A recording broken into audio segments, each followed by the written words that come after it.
आप देख रहे हैं श्री महाकाल लोक टीवी। खबर हम आपको दिखा रहे रायसेन से। विधानसभा चुनाव में मतदान की तारीखों की घोषणा होने के बाद प्रशासनिक सक्रियता तेज हो गई है। जिला निर्वाचन कार्यालय द्वारा चुनावी प्रक्रिया को लेकर विभिन्न लोगों को प्रशिक्षण दिया जा रहा है। इसी दौरान उप जिला निर्वाचन अधिकारी गर्ग ने कलेक्ट्रेट सभा कक्ष में वीडियोग्राफर्स की बैठक लेकर उन्हें निर्देश दिए। वहीं वीडियोग्राफर्स को प्रशिक्षित किया गया। विधानसभा चुनाव को लेकर उप जिला निर्वाचन अधिकारी गर्ग ने कलेक्ट्रेट सभा कक्ष में वीडियोग्राफर्स की बैठक ली। उन्होंने वीडियोग्राफर्स को जानकारी दी और जरूरी निर्देश दिए, जिसमें फ्लाइंग स्क्वाड, एसएसटी, वीएसटी आदि टीमों के साथ रहकर निर्वाचन संबंधी गतिविधियों की वीडियोग्राफी करने को कहा गया। विधानसभा चुनाव को लेकर उप जिला निर्वाचन अधिकारी गर्ग ने वीडियोग्राफर्स को निर्देश देते हुए बताया कि ध्यान से वीडियोग्राफी की जाए, कोई भी घटना रिकॉर्ड होने से न छूट जाए, पूरी सजगता से कार्य किया जाए। बैठक में आयोग के दिशा निर्देश और निर्वाचन संबंधी गतिविधियों की वीडियोग्राफी किए जाने के संबंध में विस्तार से अवगत करवाया गया। साथ ही वीडियोग्राफर्स को निर्वाचन अभ्यर्थियों और राजनीतिक पार्टियों की सभा और रैली आदि कार्यक्रमों की वीडियोग्राफी करने को लेकर आवश्यक निर्देश दिए गए। रायसेन से श्री महाकाल लोक टीवी के लिए उपेंद्र गौतम की रिपोर्ट। आप देख रहे हैं श्री महाकाल लोक टीवी। रायसेन में सांची रोड क्षेत्र के अमोघ होटल में अंतर्राष्ट्रीय महिला दिवस के मौके पर बाल विवाह से निपटने की जमीनी सच्चाई पर आधारित एक पुस्तक का विमोचन किया गया। महिला बाल विकास परियोजना अधिकारी दीपक संकट, बाल से प्रभावित बालिका, पुलिस विभाग से श्रेया विश्वकर्मा और समाज सेवी एचबी सेन ने पुस्तक का विमोचन किया। इस दौरान कैलाश सत्यार्थी, चिल्ड्रन फाउंडेशन और कृषक सहयोग संस्था ने पत्रकारों से भी चर्चा की है। समारोह में महिला बाल विकास अधिकारी दीपक संकल ने कहा, बाल विवाह सामाजिक कुप्रथा ही नहीं, अपराध है।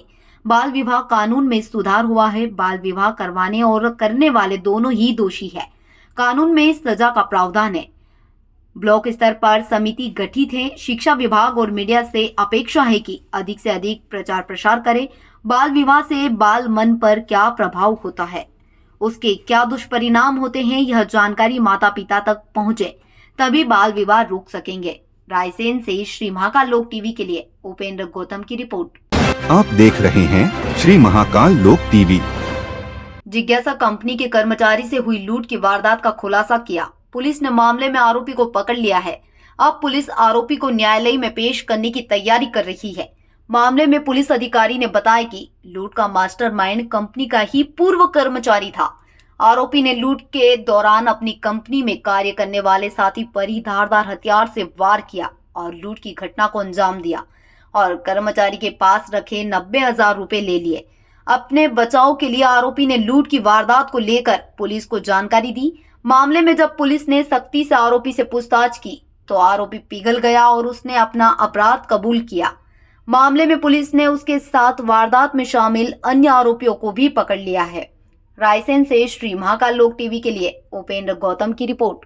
डेफिनेटली ये 8 तारीख को घटना हुई थी हमारे ही क्षेत्र में, सुल्तानपुर थाना क्षेत्र में, जिसमें जिज्ञासा माइक्रो फाइनेंस कंपनी का एम्प्लॉय था और वो कलेक्शन करके लौट रहा था और दिन के समय ही उस पर अटैक हुआ। अटैक होकर उसके पास जो भी राशि थी वो लूट ली गई। तो इसमें टेक्निकल सर्वेलेंस और मुखबिरों के आधार पर हमने सूचना इकट्ठी की और उसमें पता चला कि इसी कंपनी का एक एक्स एम्प्लॉई है, सुनील धाकड़, जो करीब उसका दोस्त भी है, जो फरियादी है उसका दोस्त भी रहा है।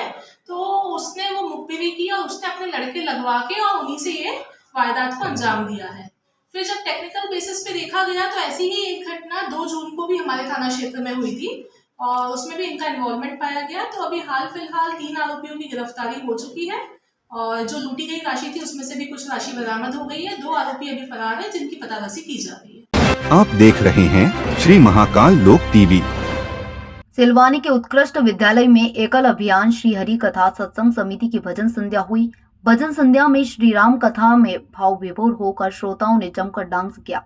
इस दौरान ग्राम स्वराज प्रभारी एकल अभियान के राष्ट्रीय प्रवक्ता संजय जैन ने एकल अभियान की जानकारी देते हुए बताया कि एकल अभियान की 1990 में 89 क्षेत्रों में लोभ लालच में हो रहे धर्मांतरण रोकने के लिए एकल अभियान की शुरुआत की गई थी। आज देश के 89 क्षेत्रों में 1.25 लाख एकल विद्यालय संचालित है। इन विद्यालयों में सरकार से किसी प्रकार की मदद नहीं ली जाती है। यह विद्यालय समाज के सहयोग से ही संचालित है। इन विद्यालयों में बहुत कम मानदेय में आचार्य और दीदियां बच्चों को निःशुल्क शिक्षा दे रही है।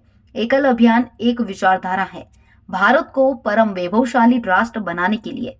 अंचल अध्यक्ष मुकेश राय ने बताया कि एकल अभियान के तहत अंचल सिलवानी में 300 विद्यालय 10 सच केंद्र संचालित है। इन विद्यालयों में पंचमुखी शिक्षा के माध्यम से प्राथमिक आरोग्य, जन जागरण, जन जागृति और संस्कार की शिक्षा दी जाती है।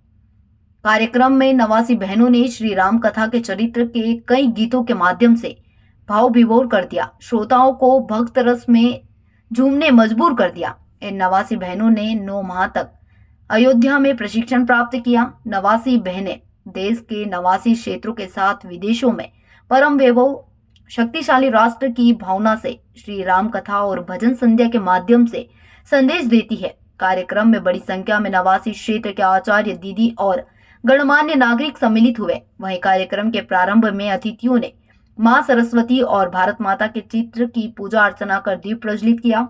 साथ ही 89 बहनों ने श्री गणेश और सरस्वती वंदना की प्रस्तुति दी। वहीं आयोजन समिति ने आमंत्रित अतिथियों का तिलक लगाकर श्रीफल भेंट कर सम्मान किया।